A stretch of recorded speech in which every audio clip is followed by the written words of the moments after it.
Il est vraiment ressuscité. Amen. Alléluia. Amen. Je suis le premier et le dernier et le vivant. J'étais mort et voici, je suis vivant au siècle des siècles. Je tiens les clés de la mort et du séjour des morts. La grâce et la paix vous soient données de la part de Dieu, de celui qui est, qui était et qui vient, le Tout-Puissant, de la part de Jésus-Christ, le témoin fidèle, le premier-né des morts et le prince des rois de la terre. Amen.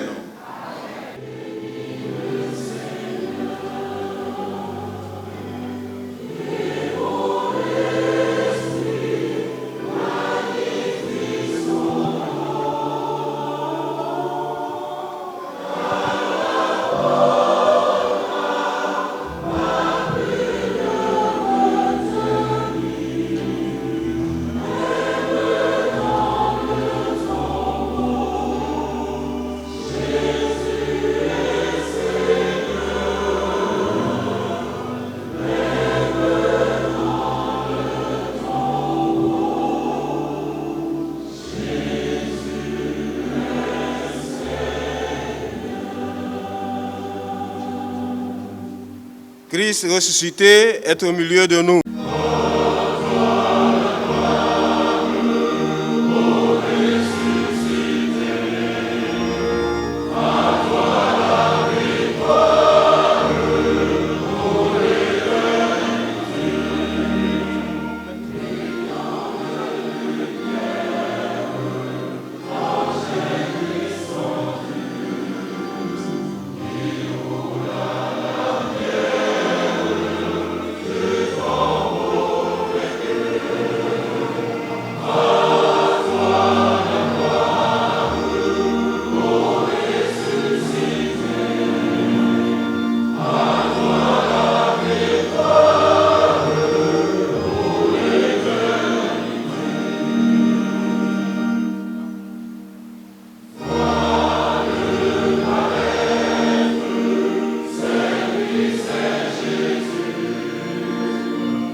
En ce jour de Pâques, voici ce que le Seigneur attend de chacun d'entre nous. Ne savez-vous pas qu'un peu de levain fait lever toute la pâte? Faites disparaître le vieux levain afin que vous soyez une nouvelle pâte, puisque vous êtes sans levain,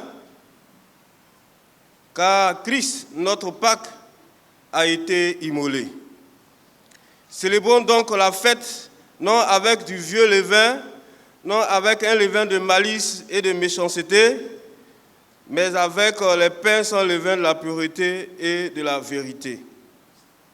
Ce sont des consignes pour la fête dont nous devons tenir compte maintenant, pour que le levain de la malice et de la méchanceté, que sont nos péchés, ne vienne entacher ou ternir notre joie.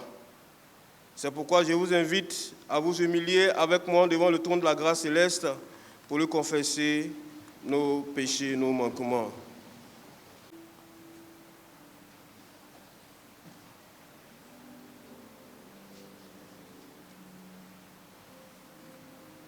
Christ est ressuscité des morts, il est les prémices de ceux qui sont morts.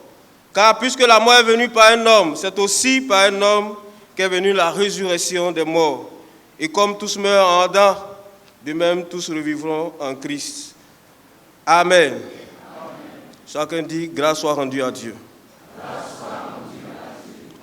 Nous allons exécuter ensemble avec la chorale liturgique, le Te Deum Laudamus.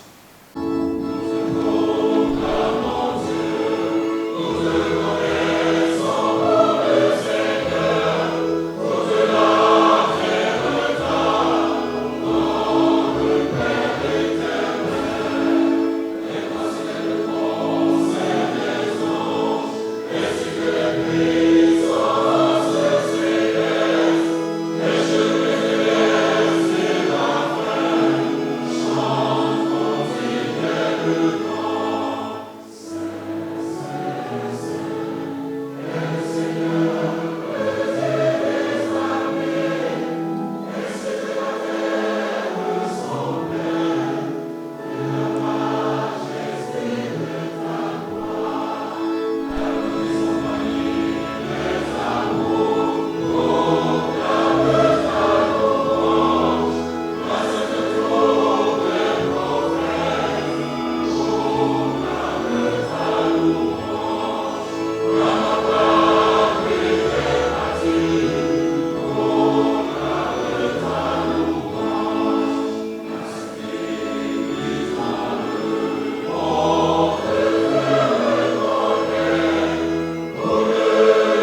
cité.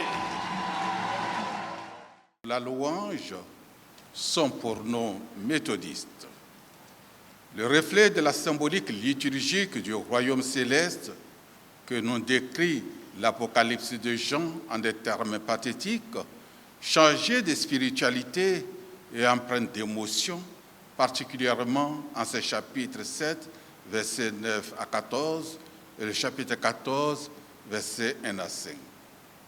Les robes blanches dont sont revêtus des membres d'une foule composite que personne ne pouvait compter, de toute nation, de toute tribu, de tout peuple et de toute langue, qui sont venus crier avec des palmes dans leurs mains leur victoire à celui qui est assis sur le trône.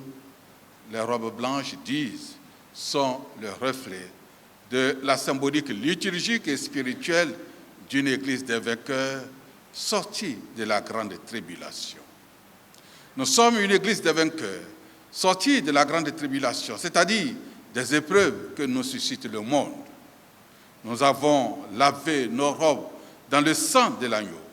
C'est pourquoi notre église, l'église méthodiste, fait porter à sa chorale par les eaux le symbole et les arrestes du royaume des vainqueurs dont Jésus-Christ est le chef.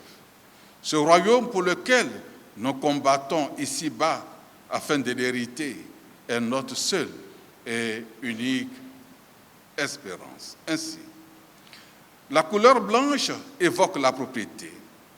Elle est la couleur de la paix, de l'esthétique, de la perfection, de l'excellence. La couleur blanche est également un symbole de sagesse et de connaissance. Le blanc évoque la clarté, la pureté, la lumière, la vérité, la conscience. Il possède une dimension supérieure qui traduit l'intention divine.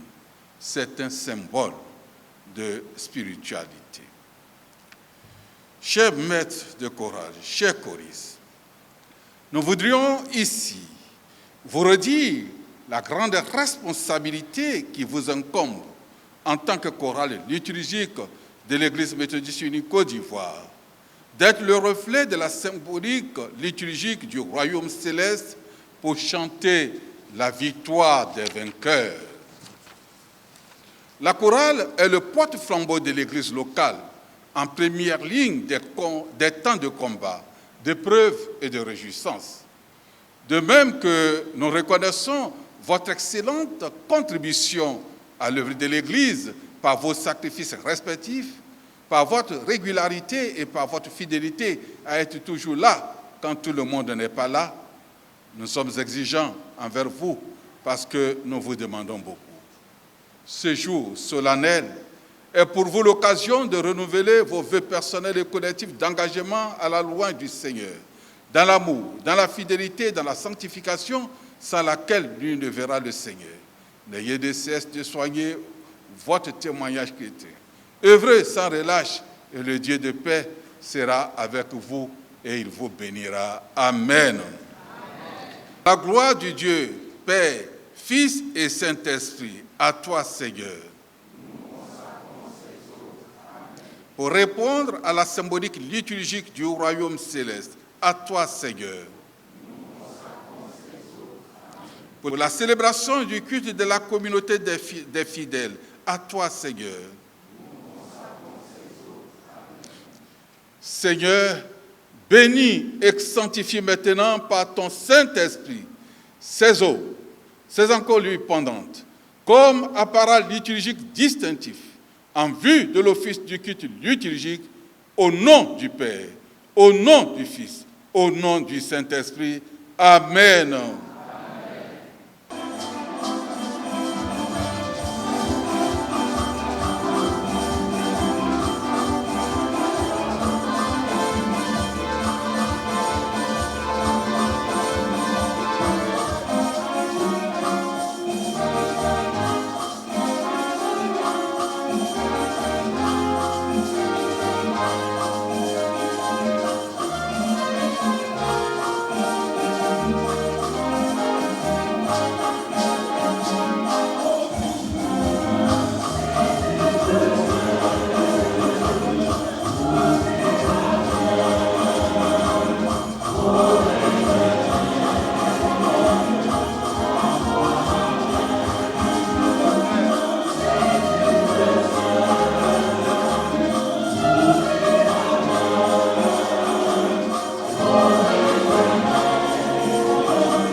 doivent exécuter le cantique.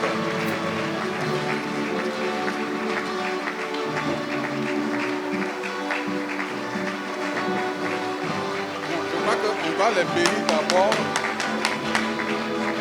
La bénédiction. Non, ça c'est... Non. On peut dire une prière.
Fais qu'en écoutant maintenant ta parole, nous éprouvions sa puissance vivifiante et qu'unis à ton Fils par ton Saint-Esprit, nous soyons réveillés de notre sommeil et passions de la mort à la vie.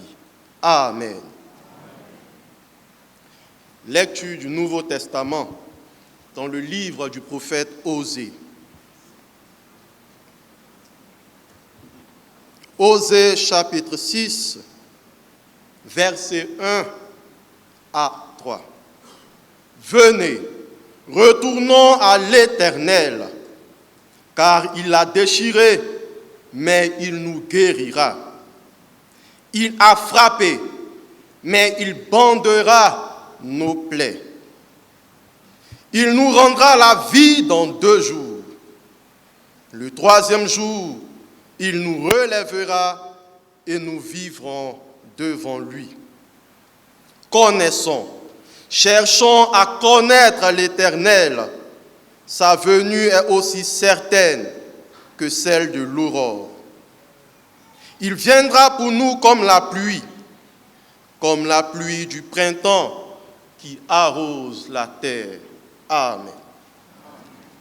Nous trouvons notre 2e texte dans le Nouveau Testament, dans le livre des Actes des Apôtres. Et là, nous lirons le chapitre 13, du verset 26 au verset 37.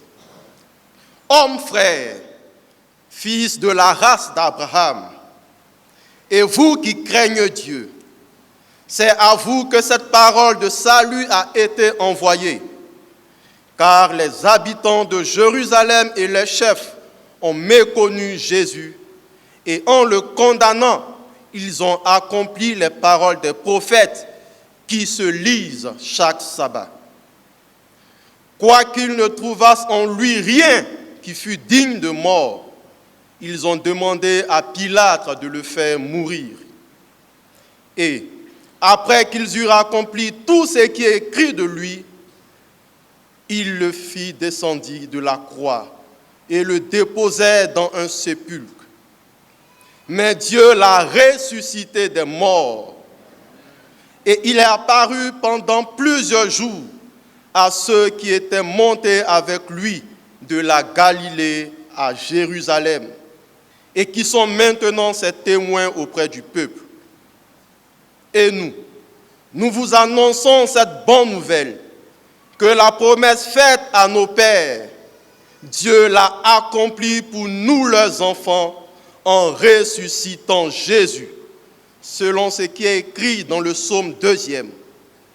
Tu es mon fils, je t'ai engendré aujourd'hui. Qu'il est ressuscité des morts, de telle sorte qu'il ne retournera pas à la corruption. C'est ce qu'il a déclaré en disant, « Je vous donnerai les grâces saintes promises à David, ces grâces qui sont assurées. » C'est pourquoi il dit encore ailleurs, « Tu ne permettras pas que ton sein voie la corruption. » Or David, après avoir en son temps servi au dessein de Dieu, est mort, a été réuni à ses pairs et a vu la corruption. Mais celui que Dieu a ressuscité n'a pas vu la corruption. Amen.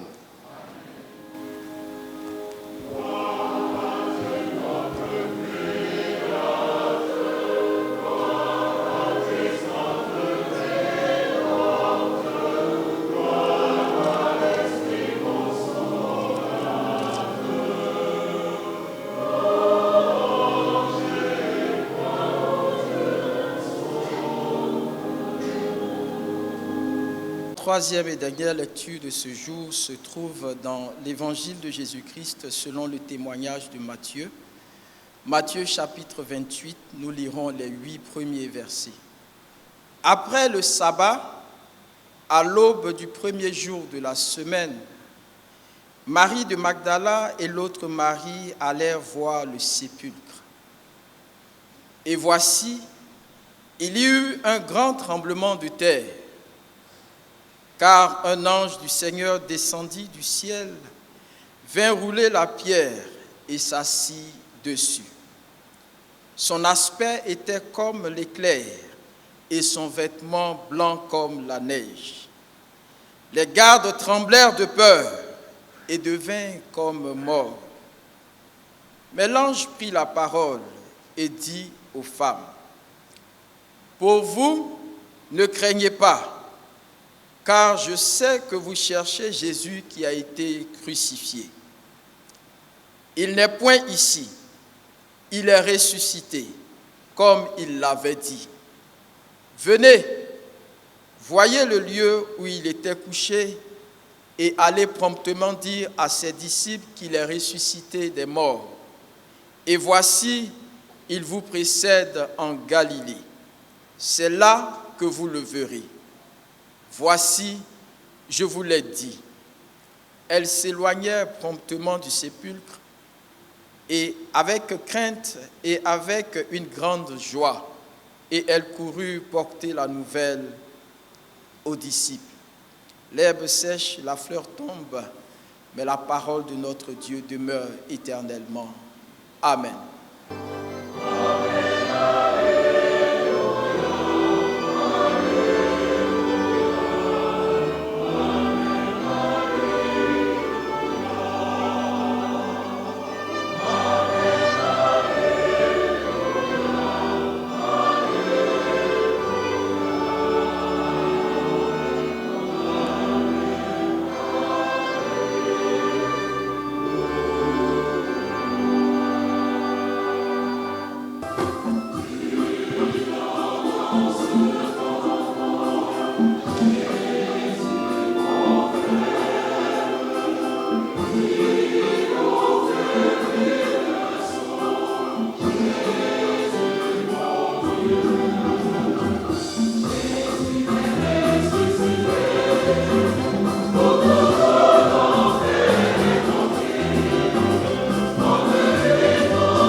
Seigneur, c'est autour de ce thème que l'Église nous conduit à la réflexion. Et ce matin, tu veux partager la parole qui vient de ta part avec ton peuple au travers de ton serviteur. Je m'efface devant toi. Je te demande de toucher mes lèvres impures, de purifier les paroles de ma bouche et donne à ce peuple de t'écouter et non d'écouter un homme. Pour que cette parole qui sera entendue et reçue nous fasse du bien. Au nom de Jésus, nous t'avons prié. Amen. Je voudrais souhaiter une joyeuse Pâques à chacun de vous ici présents et à tous ceux qui nous suivent sur les réseaux sociaux. Au nom de Jésus, le ressuscité. Amen. En ce dimanche, le monde entier célèbre la résurrection de Jésus d'entre les morts. Cette résurrection qui est pour nous, les chrétiens, le plus grand événement de l'histoire de notre humanité. Elle est pour cela au cœur de la foi chrétienne. Je dirais même que c'est une doctrine unique, car l'existence même et l'histoire de l'Église reposent sur elle, sur la résurrection. En effet, on trouve de bons principes éthiques, des notions de paradis, de vie après la mort, ainsi que les écritures sacrées dans diverses religions. Mais, je dis bien mais, seul le christianisme annonce un Dieu qui s'est fait homme en Jésus-Christ, qui est mort pour les siens et est ressuscité en puissance et en gloire, afin de régner pour toujours sur eux. Vivons donc, mes frères et sœurs, dans la foi, vous tous qui nous suivez sur les réseaux sociaux, vivons donc la Pâque 2024 en plongeant nos regards dans les 3 textes bibliques soumis à notre réflexion et méditation, à savoir Osée 6, 1 à 3, Actes 13, 26, 37, Matthieu 28, 1 à 8, et en mettant l'accent sur 2 expressions, crucifié, ressuscité, pour découvrir les messages qu'elle véhicule et la pertinence de ces messages pour nous aujourd'hui. Bien-aimés en Christ, ici réunis, et vous toutes et vous tous qui nous suivez via les réseaux sociaux, les images bibliques, les histoires, les associations d'idées constituent l'essentiel des références à partir desquelles les prophètes, comme Osée, ont annoncé, les apôtres ont lu les événements dont ils furent témoins. De nombreux textes prophétiques portent ce souffle qui, il y a plus de 2000 ans, bouscula des hommes et des femmes qui nous ressemblent, les mis en route parce que oui, ils le savaient dans leur cœur, ils le savaient dans leur intelligence, ils le savaient dans leur chair, que Jésus est ressuscité. Il est vraiment ressuscité.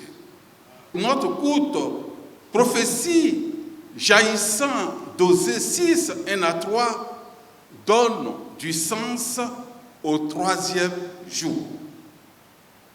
Le 3e jour. Oui, cette prophétie donne du sens au 3e jour.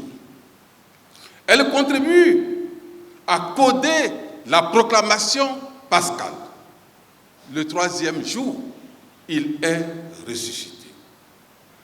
Le 3e jour biblique a une coloration spécifique. Pour les contemporains de Jésus, annoncer le 3e jour, c'est rappeler que le salut de Dieu ne tarde jamais. dans la mémoire du peuple d'Israël. Le troisième jour est celui de la délivrance qui est l'œuvre de Dieu seul. Dans le texte du livre des Actes des Apôtres, l'apôtre Paul affirme fortement que Jésus est le oui à toutes les promesses de Dieu. L'objectif donc de l'apôtre est de montrer combien tout ce qui est arrivé avait été écrit d'avance, comme Paul l'écrira dans sa deuxième lettre aux Corinthiens, le chapitre 1, le verset 20. Jésus-Christ est le oui qui confirme toutes les promesses de Dieu. Jésus-Christ est crucifié et ressuscité pour le pardon des péchés et le salut de quiconque croit en lui.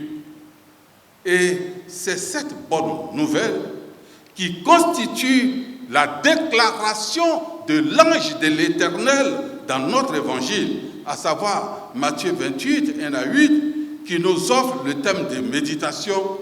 Jésus qui a été crucifié n'est point ici, il est ressuscité.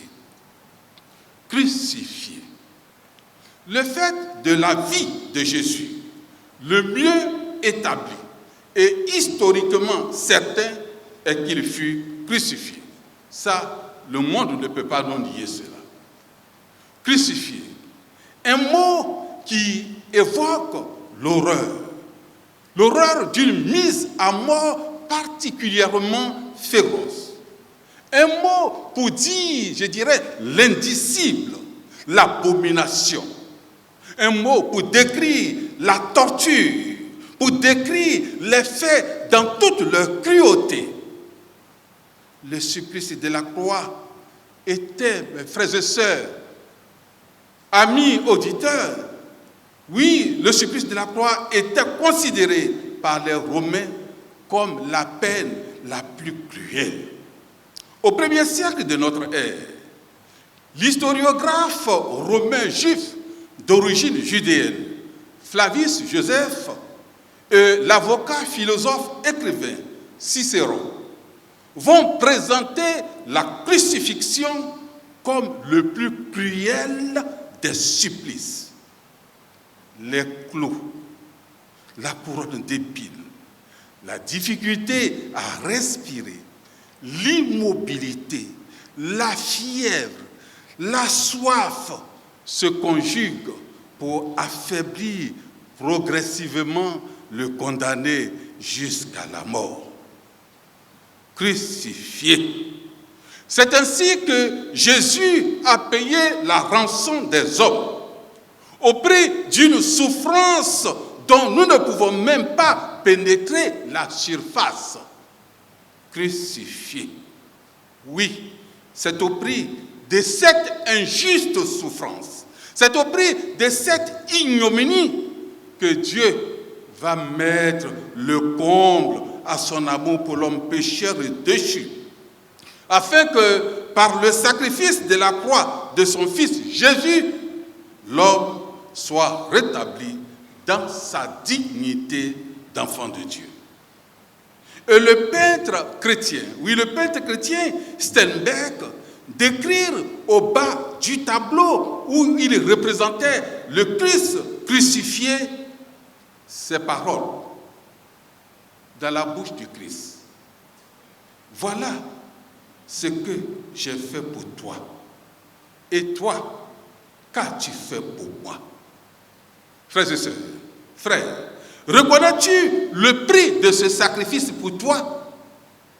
Est-ce que c'est vrai qu'il a été crucifié pour toi? Est-ce que c'est vrai qu'il a souffert pour toi? C'est ce que la Bible me dit. Oui, crucifié. Oui, bien-aimé, Jésus trahi, Jésus jugé, battu, condamné et crucifié pour toi, pour moi, a vaincu la mort par sa résurrection. Il a vaincu la mort par sa résurrection. Il est ressuscité.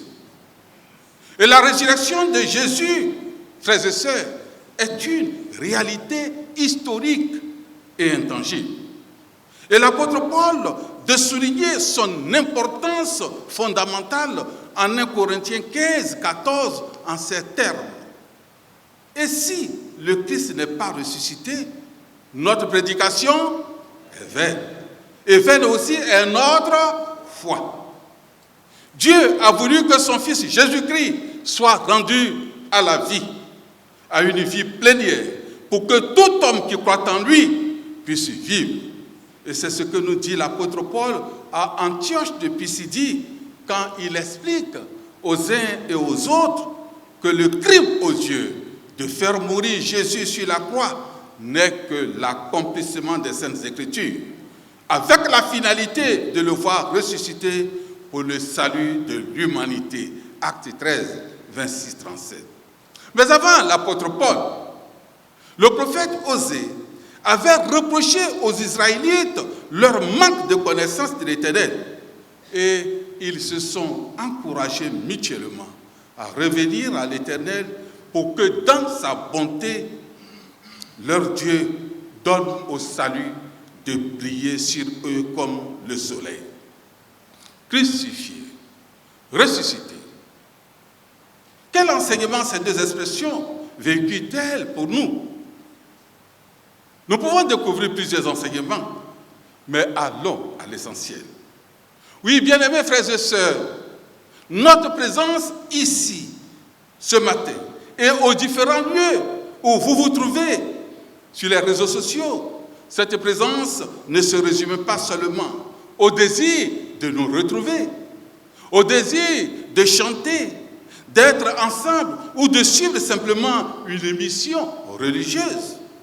Il s'agit aussi de nous rappeler que nous sommes concernés par les récits des Pâques.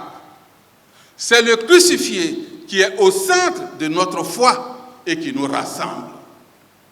C'est le crucifié qui est au centre de notre foi et qui nous rassemble. Es-tu venu ici au nom de Jésus le crucifié? Je crois que ta réponse doit être oui. Crucifié.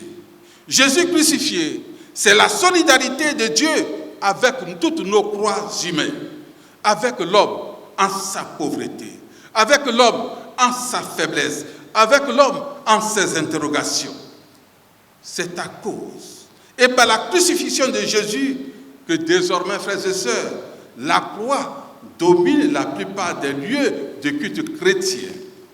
Et elle est là, ce matin, dressée au milieu de nous pour nous rappeler l'essentiel. Nous croyons en Jésus, en Jésus-Christ crucifié et ressuscité. Oui, avec les deux branches de la croix, la verticale qui nous montre l'amour descendant de Dieu et l'horizontale qui nous pousse à aimer les autres, pas aussi bien que Jésus le fait, mais quand même à son image. Crucifié pour toi. Oui, Jésus est crucifié pour toi. Pour te dire que désormais, tu n'as plus d'autres sacrifices à faire, des sacrifices d'animaux, peut-être pour conjurer le mauvais sort. À la Sepsie, le frère Boise a composé un cantique. Vous qui adorez les fétiches, quels sont vos bénéfices?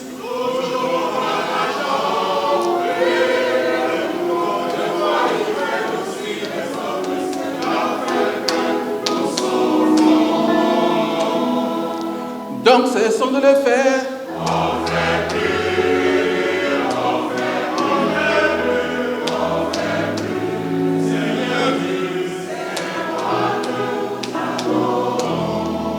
Oui, quand je regarde la croix me dit que je n'ai plus de sacrifice à faire. Que le seul sang de Jésus versé me purifie de tout péché. Vous me voyez dans cette robe, grosse robe noire. C'est le poids du péché qui pèse sur moi. C'est le poids du monde, des ténèbres qui pèsent sur moi. Mais quand je vois mon petit col blanc et mon rabat qui domine toute cette couleur noire, c'est le sang versé de Jésus qui me purifie de tout péché. Qui me purifie de tout péché. Et en faisant un clin d'œil au professeur, les deux branches de rabat, c'est l'Ancien Testament et le Nouveau Testament qu'il enseigne à ses élèves. Je n'ai plus de sacrifices à faire. Mais nous, les chrétiens, nous continuons encore de faire des sacrifices. On nous demande de faire poulet ou autre chose. Quand nous sommes devant certaines situations, non, mon frère, le sang de Christ versé pour toi est suffisant, est unique. Tu n'as plus de sacrifices à faire. Tu n'as plus de sacrifices à faire. Donc, cessons de le faire.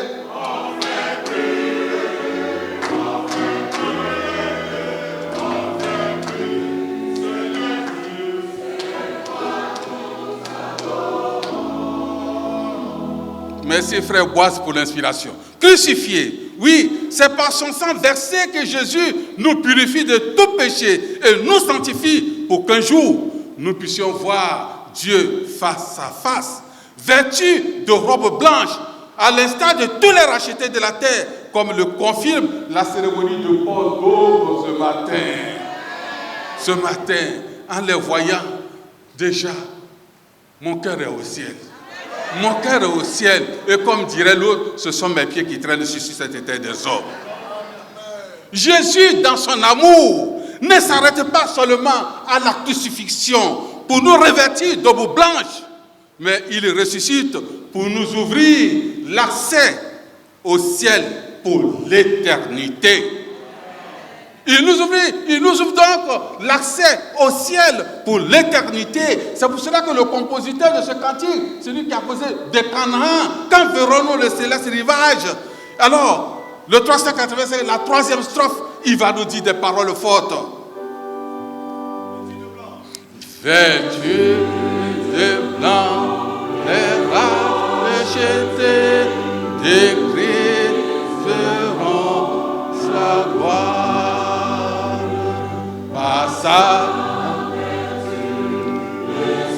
Ils diront ses bontés,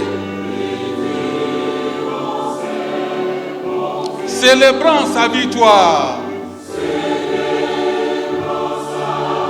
son œuvre expiatoire,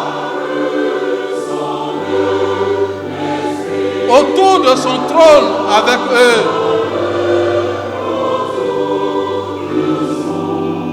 Et nous lui dirons nos vœux.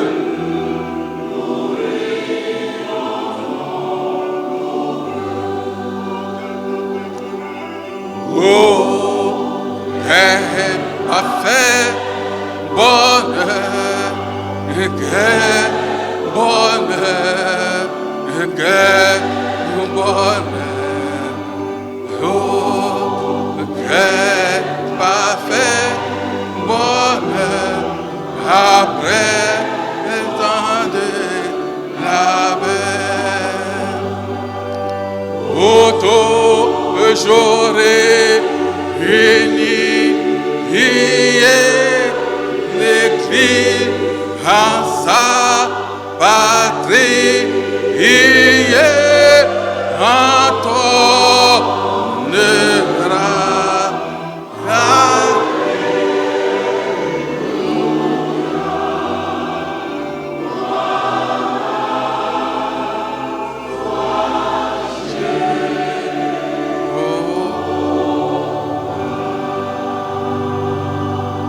Jésus est ressuscité.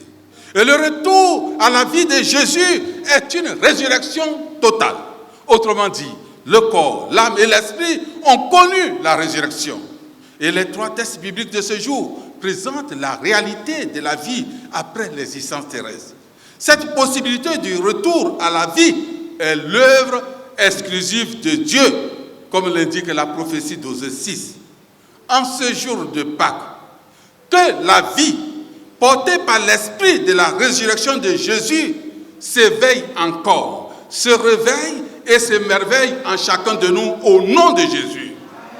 Que par cette résurrection de Jésus, toutes les portes de ta vie, dans ta vie, celles de ta famille, de tes affaires, de tes études et autres domaines de ta vie, fermées par la mort, s'ouvrent sur la dimension de l'éternité au nom du ressuscité.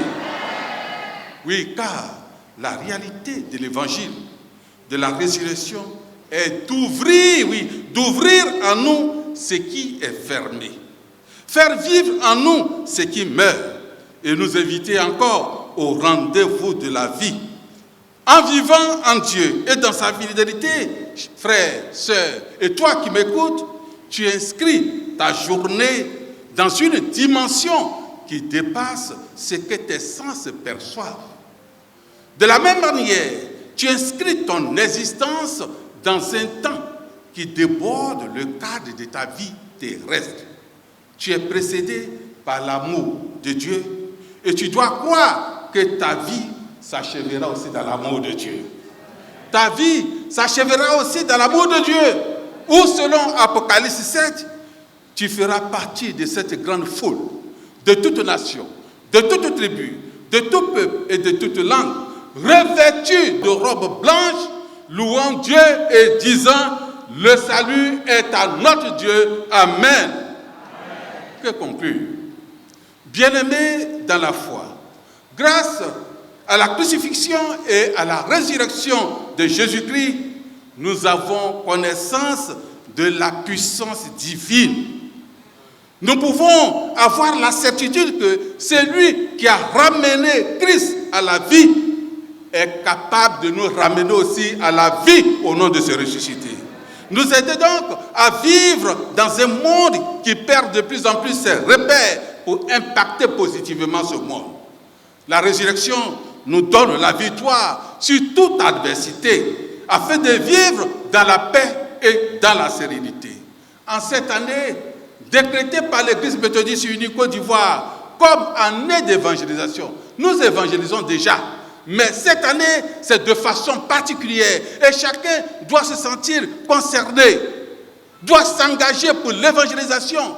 Ne me dites pas que mais je ne sais pas prêcher, je ne sais pas faire, mais par les actes que tu poses, dans les 60 ans d'existence de notre communauté, où tu entres dans ton repos, les actes que tu poses seront tes pieds qui sont sur les pistes de la mission pour témoigner.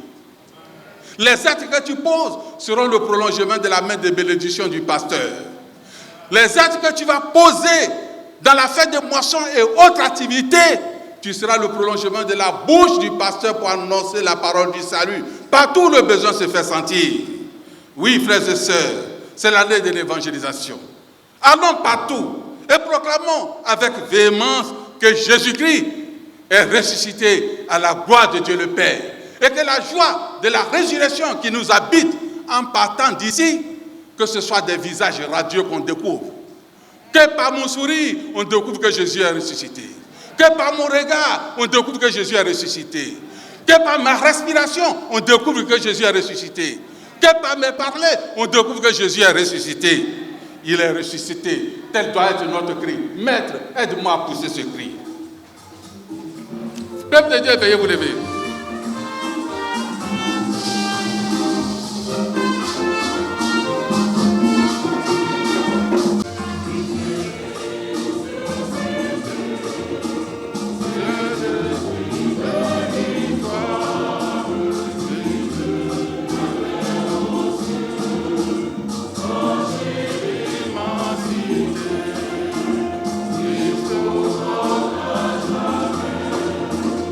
Oh,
ensemble, nous chantons au cantique numéro 457 de notre recueil « Gloire à Dieu ».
Seigneur, Christ ressuscité, brillant roi de gloire, qui marche avec nous et nous précède, vienne le jour où notre misère rencontrera ta miséricorde. Vienne le jour où notre pauvreté rencontrera ta richesse. Vienne le jour où notre route rencontrera ta maison.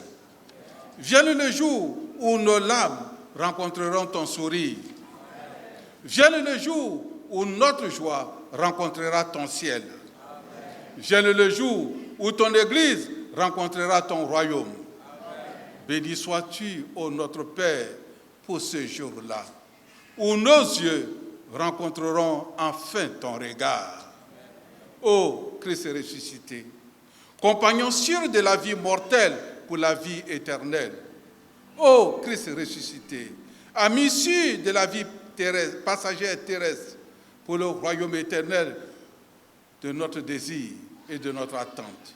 Ô Christ ressuscité, Pâques éternel, immolé et vivant au siècle des siècles, sois loué, sois exalté, sois glorifié jusqu'à notre Pâques dernière et glorieuse des noces de l'agneau. Alléluia. Amen.